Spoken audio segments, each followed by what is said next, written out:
Remember the Forgotten.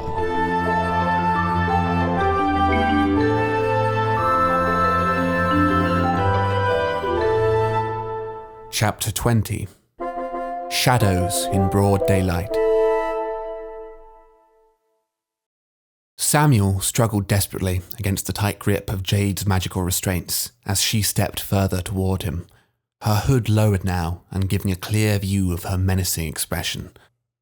Her stark eyes seemed to pierce the very air, and the black hair falling past her shoulders felt unnaturally still. "Where is the eye?"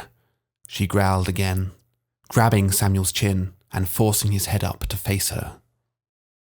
James and Sapphire remained dead still, quieting their shallow breaths against the crisp morning chill. The strong yellow light of the sun shone brightly from just above the horizon, throwing streaks of illumination past the army of trees as they rustled in the rising wind. "I'll never tell," replied Samuel. His voice strained as he struggled against her with all his might.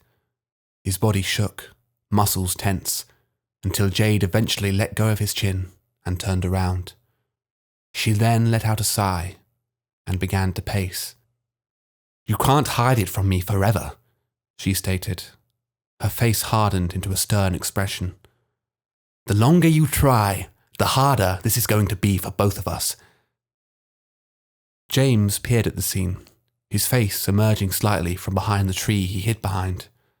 As he watched on, a flurry of emotions were running through his mind.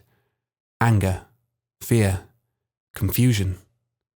But one question rose above them all. Why hasn't he ratted us out? Sapphire mouthed something indistinguishable from the corner of James's vision, but he didn't turn to look.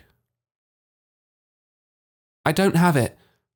Samuel swallowed hard, his deadlock stare struggling to hide the massive anxiety beneath. With every second of silence that passed, Jade's face grew angrier and angrier. "Obviously," Jade scoffed, scowling at him. "But you know where it is. You always do." Samuel looked up at her, his internal fear momentarily making way for a hint of confusion. What does that mean?" Jade's lips curled into a sly smile, the malice not disappearing from her eyes. "Oh dear," she said, her voice taking on an overdramatic, mocking tone. "I'm sorry. I forgot. You can never remember, can you?" Samuel's face went pale, his expression turning graver with every uttered word. It seemed as if he felt sick to his stomach. "We've been through this many, many times, Samuel," Jade continued. Her mocking glee all but faded, replaced once again by her stern, focused look. "But every time, the forgotten comes, and you end up not remembering a thing." She paced back and forth as she spoke, her purposeful steps seeming to slow with every passing second. "I, however, remember everything very well." The sorceress's face seemed to soften as she reached the end of her stride, turning slowly around to face Samuel. "Even if you don't," she began, a soft smile now creeping up the corners of her lips as she slowly continued to walk towards him. "I know you, Samuel." "How?" squealed Samuel, his voice choked up with emotion now. "What do you know about me?" "We've met many, many times, my dear," Jade told him. "We've been around this little loop again and again." "That can't be true," Samuel replied, his scratchy voice little more than a whisper. "That doesn't make sense." "You often say that." "No," Samuel insisted. "It doesn't make sense. Why? If I've tried to stop you before, why would you let me go? Why would you let me try again?" "Because, Samuel," began Jade, her voice smooth and certain. "In all of the time I've been feeding the forgotten, the event has come to pass that I was separated from the eye. In fact, it has happened many times. But I am never terribly worried, because I can always trust in you to bring it back to me." James and Sapphire looked at each other, anger carved onto their faces. They knew Samuel had deceived them, stole from them, run from them. But deep down, they still couldn't quite believe that he was capable of aiding someone so evil. "I would never do that," Samuel roared, his breath becoming strained. "I would never do that. I have to stop you." Jade waved her hand dismissively, sighing, almost like a disappointed parent. "Yes, you said that before as well. But don't you find it somewhat strange that you never do stop me? Why do you think that is?" Samuel's face twitched. His defiance seemed to drain from his body in seconds, leaving him staring downwards dejectedly. "Because you're too powerful." Jade smiled slightly, a half-hearted chuckle escaping into the flowing air. "Wrong, Samuel. It's because you don't want to." Samuel lifted his head to meet Jade's gaze, as a look of intense rage suddenly appeared on his face. "Of course I want to stop you," the boy screamed. "I don't even know who I am because of you." "No, you poor boy," replied Jade. "You can't remember who you are, but it is precisely because of who you are that you keep coming back to me." Samuel lowered his head and glared at her, his expression hanging loosely in some cross between anger, confusion, and fear that left him looking totally exhausted. "Is there really no part of you that remembers who I am?" Jade continued. "Do you not recognize me at all? Your own mother." The forest became silent, for just a few moments.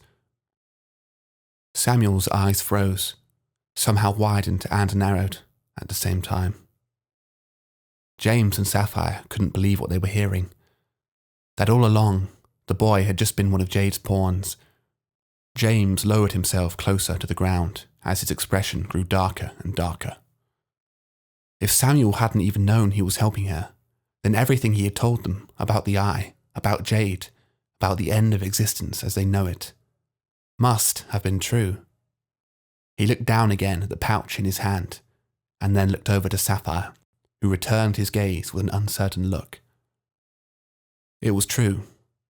They really were the only ones standing between Jade and the end of their world. "But it can't be true," Samuel muttered, seeming to speak more to himself than to Jade.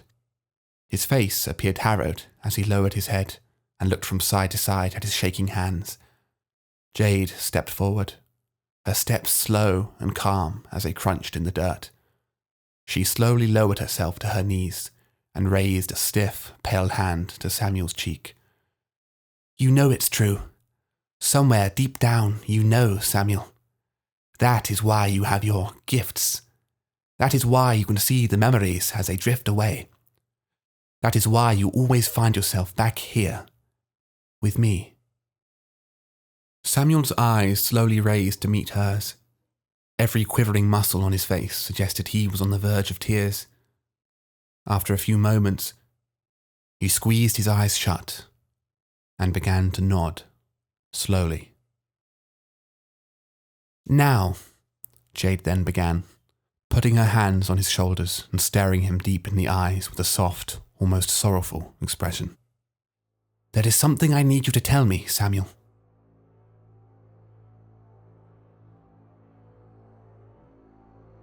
James's eyes widened as he became suddenly surprised by the crashing in the trees. He didn't remember it starting, and yet it felt as if it had already been there for ages. As he began to think, he came to realize that there was much here that he didn't remember starting. When had the sun risen? How long had he been here? Where did he come from? As memories of the past grew clouded in his mind, he knew he had no choice but to focus on the present moment. Crash, crash, crash. Snapping branches, rustling leaves, accompanied by heavy quakes. The sound reverberated around the forest. It was not upon them yet, but it was coming, and Jade knew it too. It was obvious from the twitching of her face each time the sound came. To James and Sapphire, though, it didn't feel charged or even angry. It felt calm. It felt inevitable. Samuel looked up at his mother. "Come on now, Samuel," she urged him. "We don't have much time."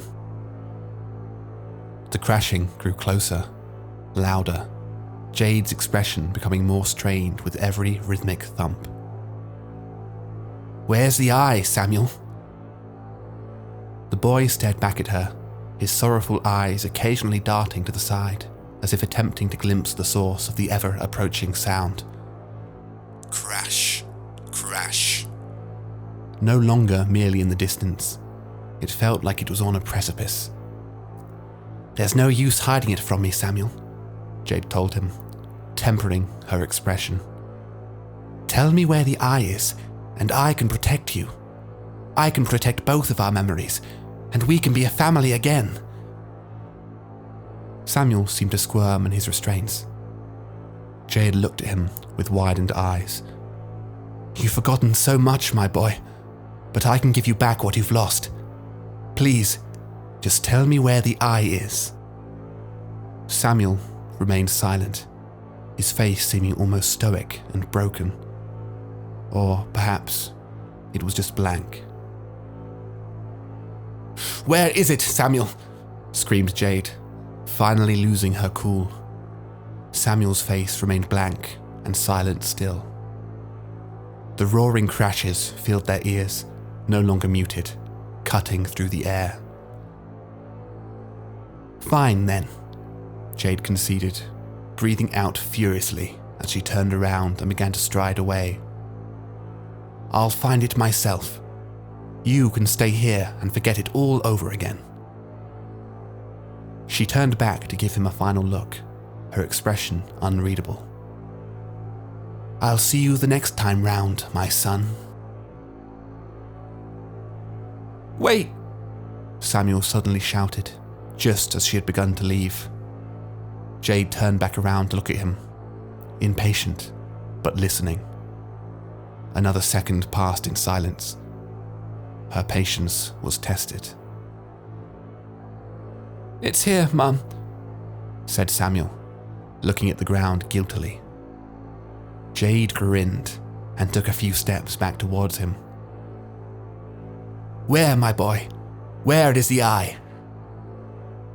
James's heart stopped in his chest. He begged to everyone and no one that the next moment would never come to pass. Again came a crash, ever closer, ever nearer. Samuel looked up at his mother with sad eyes. "Where is it, my boy?" she asked him again, twitching eyes drawn to the not-so-distant cacophony approaching from behind him. Crash, crash, crash. Samuel's left arm struggled in its restraint, and he looked to his mother. "I can show you," he told her. "But you'll have to free me." Yes, yes, dismissed Jade, impatiently waving her arms and causing the glowing shackles to vanish. "Now, where is it?" Samuel rubbed his arms, then exhaled a deep breath. He raised his hand slowly, pointing into the trees, pointing right to where James and Sapphire were hiding. They both pressed their backs hard against the trees that covered them, but they knew it would do them no good now. Crash, crash. "They have the eye," Samuel finally announced. James's heart stopped, and a single thought went through his head. Fuck.